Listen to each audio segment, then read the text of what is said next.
मिरजेत नितेश कांबळे यांच्या जय हनुमान नवरात्र उत्सव मंडळाकडून यावर्षी देखील आकर्षक असे जगदंबेचा देखावा साकारण्यास सुरुवात। मिरजेत माणिकनगर परिसरामध्ये नितेश कांबळे यांच्या नेतृत्वाखाली गेली 25 वर्ष झाली जय हनुमान नवरात्र उत्सव मंडळाकडून दरवर्षी मोठ्या प्रमाणात नवरात्र सण साजरा केला जातो। 2022 रोजी या मंडळांनी श्री तिरुपती बालाजी मंदिराची हुबेहूब प्रतिकृती साकारली होती। 2023 मध्ये श्रीकृष्णाची मंदिराची प्रतिकृती भव्य असे आकर्षक देखावा साकारण्यात आला होता। पंचक्रोशीतील नागरिकांनी या आकर्षक देखावा पाहण्यासाठी मोठ्या प्रमाणात गर्दी करून आनंद घेतला होता। तसेच यावर्षी देखील आई जगदंबेच्या रूपातील देखावा साकारण्यास नितेश कांबळे यांच्या जय हनुमान नवरात्र उत्सव मंडळाकडून जोरदार तयारी सुरू असून 3 तारखेपर्यंत हा देखावा पूर्ण होऊन सर्व भक्तांना तो खुला करण्यात येणार असून या देखाव्याची उंची 120 फूट बाय 60 असून या देखाव्याचा आनंद घेण्याचा भाविकांना नितेश कांबळे आणि जय हनुमान नवरात्र उत्सव मंडळाकडून आवाहन करण्यात आले आहे। मी शहाजी माळी आर्टिस्ट गेले 8 ते 9 वर्ष मी मुंबईमध्ये काम केलं, बॉलिवूडमध्ये। स्वतःचा बिझनेस चालू करायचा म्हणून मी सांगलीला आलो आणि सांगलीमध्ये मी बऱ्याच कलाकृती केल्या।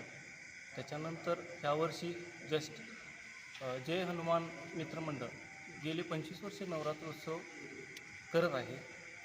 त्यांची माझी भेट झाली, त्यामध्ये माननीय नितेश दादा कांबळे व मित्रपरिवार यांच्या मार्गदर्शनाखाली हा कार्यक्रम होत आहे। बंगलामुखी देखावा त्यांनी मला स्केच दाखवलं, त्याच्यानंतर मी त्याच्यासाठी किती बजेट लागेल किंवा काय लागेल ह्याची माहिती देऊन मी त्याची सुरुवात केलेली आहे। त्याची साईज आहे 120 फूट बाय 60 फूट हाईट साकारत आहे।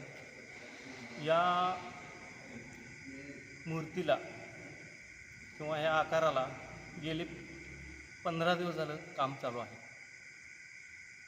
Day night. येत्या 3 तारखेला मूर्तीचे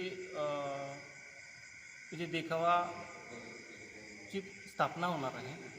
या स्थापनेला सर्वांनी, सांगली जिल्ह्यातील सर्वांनी भेट द्यावी आणि ह्या कलाकृतीचा आनंद घ्यावा। हे माणिकनगर उर्फ समता नगरमध्ये येतं आहे। हे पाहण्यासाठी खूप आतुरतेने वाट पाहत आहेत भरपूर लोक। याच्यामध्ये बंगलामुखी ही जी मूर्ती आहे ती खूप आकर्षित आहे, भव्य दिव्य आहे। ही पाहण्यासाठी तुम्ही अवश्य भेट द्यावी आणि द्यायलाच पाहिजे, कारण ही परत तुम्हाला बघण्यासाठी मिळेल नाही मिळेल एवढी भव्य दिव्य मूर्ती आहे।